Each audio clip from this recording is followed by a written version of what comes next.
আজ আমার জীবনের একটা বিশেষ দিন। আর এই বিশেষ দিনের দিনকেই আমার দিদা কিন্তু চলে যাচ্ছে বাড়ি। আর বাড়ি যাওয়ার সময় সত্যি আমার অনেক মন খারাপ করছিল, কারণ দিদা যে কটা দিন আমাদের বাড়িতে ছিল সে কটা দিন দিদার কাছেই শুতাম, দিদার সঙ্গেই গল্প করতাম, দিদার সঙ্গেই দিনগুলো কাটাতাম।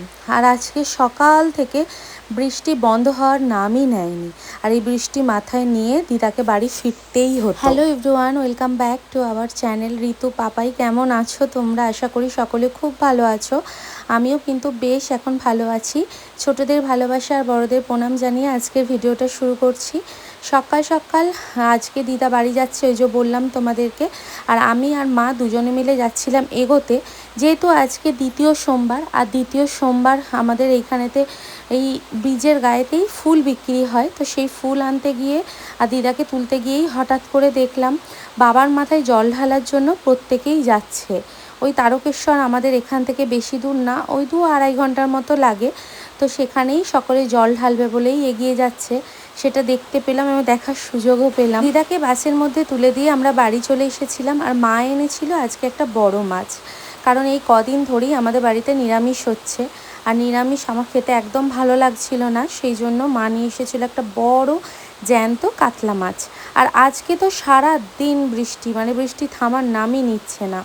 তো এই বৃষ্টির মধ্যে আমার হাঁটাচলা করাও কিন্তু অনেক সমস্যা হয়ে যাচ্ছে। আর তার সাথে সাথে আজকে কিন্তু আমার একটা বিশেষ দিনও। তো সব মিলিয়ে মিশিয়েই আজকে দিনটা শুভ হলেও মনের কোথাও যেন একটা খুব কষ্ট লাগছে, কারণ আমার হাজব্যান্ডও আমার পাশে নেই। আর আমার যেহেতু এখন 9 মাস চলছে, সেই জন্য প্রত্যেকটা দিন, প্রত্যেকটা মিনিট আর প্রত্যেকটা সেকেন্ড ভয়ের মধ্যে দিয়েই কাটে। কারণ কখন বলতে কখন যদি কিছু হয়, আর আমার হাজব্যান্ড এখনও ছুটি পায়নি, সে যদি আসতে না পারে তাহলে কি হবে। তার মধ্যে রিপোর্টও খারাপ এসেছে, সে থাকলে তবু মনে সাহস পাওয়া যায়, কিন্তু সে তো নেই। তাই আমার সাহসটাও মনের মধ্যে থেকে যেন কোথায় বেরিয়ে যাচ্ছে। তো যাই হোক, আমার বিশেষ দিনটা হচ্ছে তোমাদের বলে দিই। আজকে আমি প্রথম 9 মাসের স্বাদ খেলাম, আর এটা দিল হচ্ছে আমার শ্বশুরবাড়ি থেকে। আমার শ্বশুরবাড়িতে কিন্তু স্বাদ নেই, আমার শ্বশুরবাড়িতে রয়েছে প্রসাদ খাওয়ানো। তো সেই জন্য আমার ইচ্ছে মতো যে ফলগুলো আমি খেতে পছন্দ করি বা মিষ্টিগুলো খেতে পছন্দ করি, সেগুলোই আমার শাশুড়িমা বলে দিয়েছিল, আমার মা এনে দিয়েছে। আর আমাদের যে বৈদ্যনাথ ঠাকুর আছে, সেই ঠাকুরের ফুল বেলপাতা খেয়েই কিন্তু আমাকে আজকে আর কি ওই স্বাদটা হতে হলো। এটা কিন্তু আমার বাপের বাড়ির স্বাদ না, এটা শ্বশুর বাড়ির স্বাদ। আর শ্বশুর বাড়ি যেহেতু আমাদের বাপের বাড়ি থেকে অনেক দূরে, আর এই অবস্থায় তো আমার যাওয়া এখন সম্ভব নয়, তো সেই জন্যই আমি কিন্তু যেতে পারিনি। সেই জন্য আমার শাশুড়ি মা যা যা করতে হবে সমস্ত ফোনের মধ্যে মাকে জানিয়ে দেয়, আর মা সেগুলোই কিন্তু আমাকে করে দেয়। আর এখানে হচ্ছে গোপালকে আমি কোলে নিয়েই খেতে বসেছিলাম। এখানে এই যে প্রসাদ ছিল ওই বৈদ্যনাথে, সেই প্রসাদটা আগে খেলাম, তারপরই ফল মিষ্টান্ন যেগুলো দিয়েছে সেগুলো খাবো। আর আমার পাকা স্বাদ, মানে যেটা বাপের বাড়ির স্বাদ, সেটাও হবে। কবে হবে সেটা তোমাদেরকে আমি পরে জানাবো। আর এখানে হচ্ছে যে মিষ্টি ফল সমস্ত কিছু দিয়েছিল বা তুলসী পাতা ছিল, সেগুলো আগে খেলাম, খেয়ে তারপর এক এক করে কিন্তু সমস্ত ফল খেলাম। এবার তোমাদের মনে প্রশ্ন জাগতে পারে, দিদি ভাইয়ের কি 5-7 মাসের স্বাদ হয়নি? না, আমাদের বাড়িতে কোনো 5-7 মাসের স্বাদের নিয়ম নেই।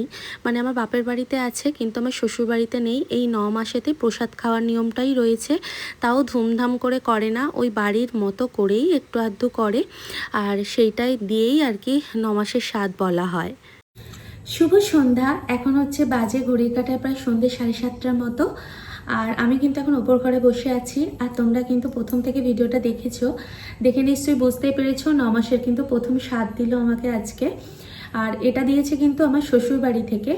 আসলে আমি যেহেতু এখানেই আছি, মানে আমার বাপের বাড়িতেই রয়েছি, তাই শ্বশুর বাড়ি থেকে সেরকমভাবে কিন্তু কোনো আয়োজন করতে পারিনি। আসলে আমার শাশুড়ি মা ওখানে যত ঠাকুর দেবতা রয়েছে সবাইকে পুজো দিয়েছে। পুজো দেওয়ার পর ওখান থেকে আমাকে বলে দিয়েছিল এই টাইমের মধ্যে খাবার খাওয়ার কথা।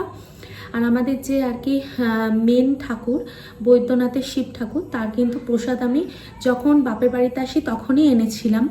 তো সেটা মুখে দিয়ে ওই 5 রকম ফল মিষ্টি দিয়ে যেটা যেটা খেতে ইচ্ছে করেছিল মা একটু আধটু নিয়ে এসে কিন্তু আমাকে দিয়েছিল। আর প্রথম স্বাদ খাওয়ার নিয়ম হচ্ছে শ্বশুর বাড়িতেই, তারপর কিন্তু বাপের বাড়িতে দেয়। আমার শ্বশুরবাড়িতেই দিত, যেহেতু আমি শ্বশুরবাড়িতে এখন নেই সেই জন্য বাপের বাড়িতে দিয়েছে। আর যেহেতু আমার শ্বশুরবাড়ি থেকে বাপের বাড়ির ডিস্ট্যান্সটা ছিল অনেকটা পরিমাণ, সেই জন্য কিন্তু আমি শ্বশুরবাড়ি যেতে পারিনি এবং লাস্ট পজিশনেও আমি যেতে হয়তো পারবো না, কারণ আমার তো থার্ড টাইমসটা চলছে আর প্রায় এটা শেষের দিকেই, তো সেই জন্য আমি কিন্তু যেতে পারিনি।